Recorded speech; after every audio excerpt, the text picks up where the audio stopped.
Shalom, selamat pagi Bapak, Ibu, dan saudara-saudaraku yang terkasih di dalam Kristus Yesus. Kembali kita akan merenungkan firman Tuhan pagi hari ini. Namun sebelumnya, mari kita satu di dalam doa. Bapa kami yang bertakhta di dalam kerajaan surga, puji syukur kami panjatkan kehadirat-Mu atas berkat dan penyertaan-Mu di dalam kehidupan kami di sepanjang malam yang telah berlalu. Dan pagi ini kembali kami akan merenungkan firman-Mu. Karenanya pimpinlah kami ya Tuhan, dan berkati agar firman-Mu boleh kami mengerti, sehingga dapat menjadi pedoman hidup kami di sepanjang hari ini. Terima kasih Bapa, hanya di dalam nama Yesus Kristus kami berdoa dan mengucap syukur. Amin. Saudara-saudaraku yang terkasih di dalam Kristus Yesus, renungan kita hari ini saya ambil dari kitab 2 Korintus 5 ayat 6 sampai 10. Demikian bunyinya. Maka oleh karena itu hati kami senantiasa tabah, meskipun kami sadar bahwa selama kami mendiami tubuh ini, kami masih jauh dari Tuhan. Sebab hidup kami ini adalah hidup karena percaya, bukan karena melihat. Tetapi hati kami tabah, dan terlebih suka kami beralih dari tubuh ini untuk menetap pada Tuhan. Sebab itu juga kami berusaha, baik kami diam di dalam tubuh ini maupun kami diam di luarnya, supaya kami berkenan kepadanya. Sebab kita semua harus menghadap takhta pengadilan Kristus, supaya setiap orang memperoleh apa yang patut diterimanya sesuai dengan yang dilakukannya dalam hidupnya ini, baik ataupun jahat. Amin. Sedemikian jauh pembacaan firman Tuhan kita hari ini, dan perenungan hari ini saya beri judul, Sudah siapkah menghadap takhta pengadilan Kristus? Saudara-saudaraku yang terkasih dalam Kristus Yesus, kita semuanya akan mati. Benar ya saudara-saudara, bahwa tidak ada di dunia ini yang akan abadi selamanya. Sebab ada tertulis dalam Pengkhotbah 3 ayat 1 sampai 15 bahwa untuk segala sesuatu ada waktunya. Untuk segala sesuatu ada masanya. Untuk apapun di bawah langit ada waktunya. Ada waktu untuk lahir, ada waktu untuk meninggal, ada waktu untuk menanam, ada waktu untuk mencabut yang ditanam, dan seterusnya. Tapi saudara-saudara, meskipun kita sudah tahu bahwa semua orang pasti akan mati, tetap saja semua orang masih merasa takut untuk menghadapi hal tersebut. Sehingga seringkali orang menghindari pembicaraan mengenai kematian. Sesungguhnya bagi orang percaya kepada Yesus Kristus, kematian itu adalah suatu keuntungan. Sebab Tuhan telah berkata dalam kitab Wahyu 14 ayat 13, dan aku mendengar suara dari surga berkata, tuliskan, berbahagialah orang-orang mati yang mati dalam Tuhan sejak sekarang ini. Sungguh, kata Roh, supaya mereka boleh beristirahat dari jerih lelah mereka, karena segala perbuatan mereka menyertai mereka. Dan selanjutnya juga ada tertulis di dalam 1 Korintus 15 ayat 58, dikatakan bahwa berdirilah teguh, jangan goyah, dan giatlah selalu dalam pekerjaan Tuhan, sebab kamu tahu bahwa dalam persekutuan dengan Tuhan jerih payahmu tidak sia-sia. Saudara-saudaraku, inilah yang menjadi harapan kita dari Tuhan sebagai anaknya yang setia dan hambanya. Jadi percayalah, jika kita mati bagi Tuhan. Saudara-saudaraku yang terkasih, memang semua orang yang normal memiliki rasa ketakutan akan kematian. Itu adalah hal yang wajar, hanya kadarnya yang berbeda-beda. Sesungguhnya salah satu alasan yang membuat orang takut menghadapi kematian adalah ketakutan pada penghakiman. Ketakutan pada pengadilan Kristus. Seperti yang tertulis dalam 2 Korintus 5 ayat 10. Sebab kita semua harus menghadap takhta pengadilan Kristus, supaya setiap orang memperoleh apa yang patut diterimanya sesuai dengan yang dilakukannya dalam hidupnya ini, baik ataupun jahat. Nah, saudara-saudaraku yang terkasih dalam Kristus, seperti cerita salah seorang kerabat ketika dia mendampingi saudaranya menjelang detik-detik akhir hidupnya. Ia berkata beliau sangat ketakutan menjelang kematiannya. Lalu saya tanya kenapa beliau begitu takut.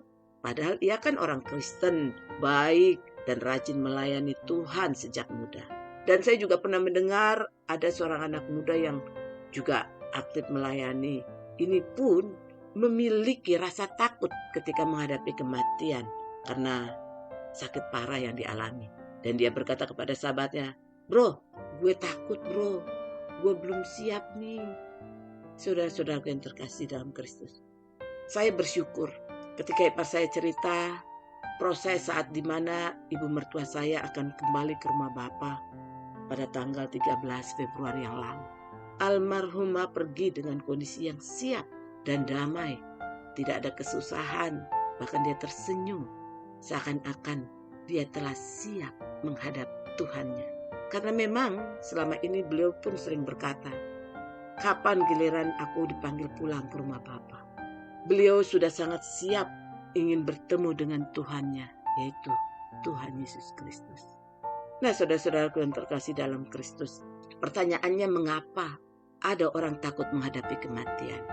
Ya, karena salah satunya jawabannya adalah mereka takut menghadapi takhta pengadilan Allah. Mengapa?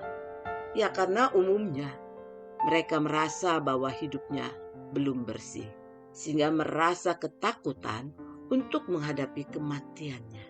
Karena mereka sadar bahwa setelah kematian kita akan menghadapi yang namanya pengadilan. Seperti yang dikatakan dalam Roma 14 ayat 10-12. "Tetapi engkau, mengapakah engkau menghakimi saudaramu? Atau mengapakah engkau menghina saudaramu? Sebab kita semua harus menghadap takhta pengadilan Allah. Karena ada tertulis, demi aku hidup, demikianlah firman Tuhan. Semua orang akan bertekuk lutut di hadapanku, dan semua orang akan memuliakan Allah. Demikianlah setiap orang di antara kita akan memberi pertanggungan jawab tentang dirinya sendiri kepada Allah." Juga ada dalam 2 Korintus 5 ayat 10 dikatakan, "Sebab kita semua harus menghadap takhta pengadilan Kristus, supaya setiap orang memperoleh apa yang patut diterimanya sesuai dengan yang dilakukannya dalam hidupnya ini, baik ataupun jahat."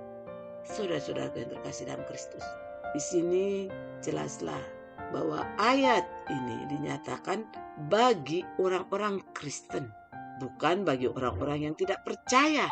Karena itu, takhta pengadilan Kristus itu adalah mengenai masa ketika orang-orang percaya harus memberi pertanggungjawaban kepada Kristus mengenai hidup mereka. Namun, yang perlu kita ingat bahwa takhta pengadilan Kristus itu tidak menentukan keselamatan.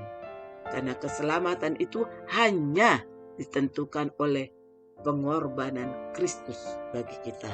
Seperti dikatakan dalam 1 Yohanes 2 ayat 2. Dan ia adalah pendamaian untuk segala dosa kita. Dan bukan untuk dosa kita saja, tetapi juga untuk dosa seluruh dunia. Dan juga oleh iman kita kepadanya. Seperti yang tertulis dalam Yohanes 3 ayat 16. Karena begitu besar kasih Allah akan dunia ini, sehingga ia telah mengaruniakan anaknya yang tunggal, supaya setiap orang yang percaya kepadanya tidak binasa, melainkan beroleh hidup yang kekal. Jadi, semua dosa kita telah diampuni. Dan kita tidak akan pernah dihukum karenanya. Seperti Roma 8 ayat 1 katakan, demikianlah sekarang tidak ada penghukuman bagi mereka yang ada di dalam Kristus Yesus. So, kita tidak boleh menganggap bahwa takhta pengadilan Kristus ini sebagai momen di mana Allah akan menghakimi dosa-dosa kita, tetapi sebagai momen di mana Allah memberi upah kepada kita. Karena pada takhta pengadilan Kristus, orang-orang percaya akan diberikan upah berdasarkan kesetiaan mereka dalam melayani Kristus. 1 Korintus 9 ayat 4-27, 2 Timotius 2 ayat 5. Jadi kemungkinan besar kita akan dihakimi terkait seberapa taatnya kita kepada amanat agung yang tertulis dalam Matius 28 ayat 18-20. Semampu apa kemenangan kita terhadap dosa, seperti yang tertulis dalam Roma 6 ayat 1-4.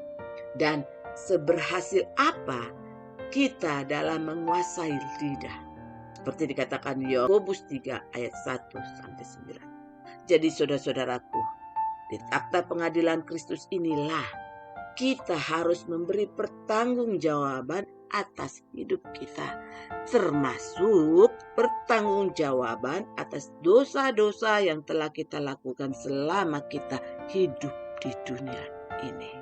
Saudara-saudara yang terkasih dalam Kristus Yesus, banyak orang berpikir bahwa hidup di dunia ini hanya satu kali saja, lalu mati dan tidak ada kehidupan lagi di alam baka.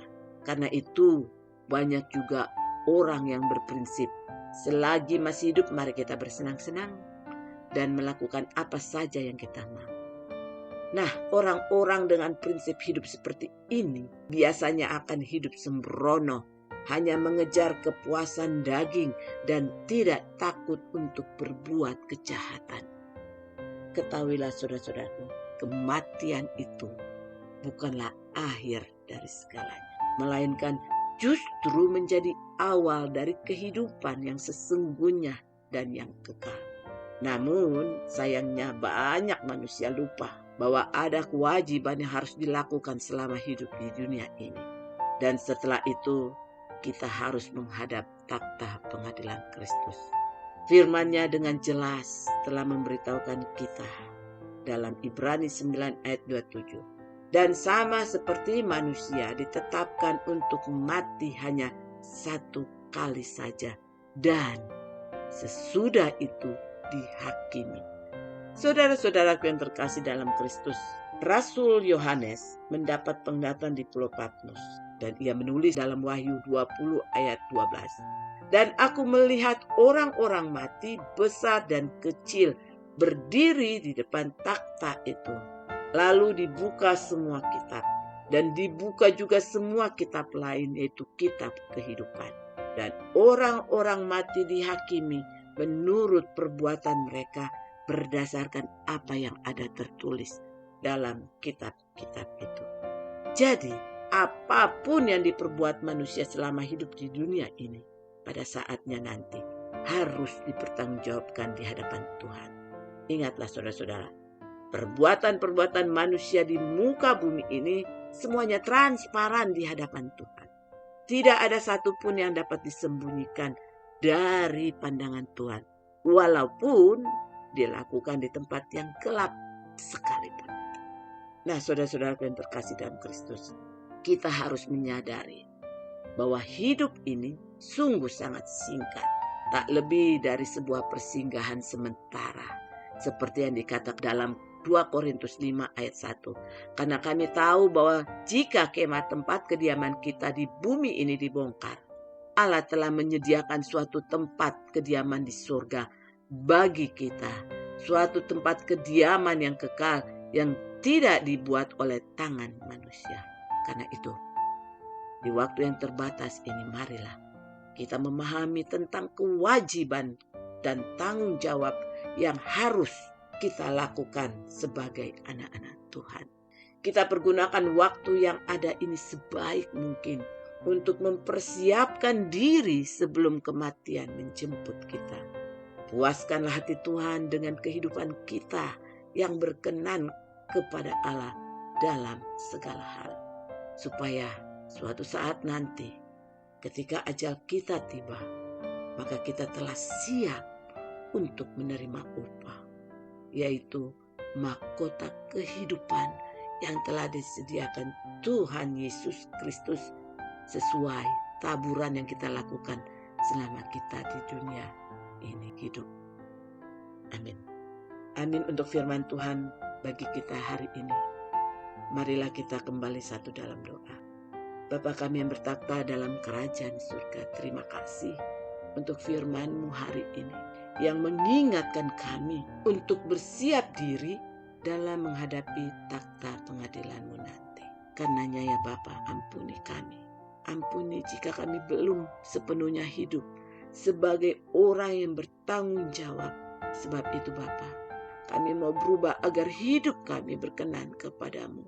Sehingga saat menghadap pengadilan-Mu ya Bapa, kami telah siap.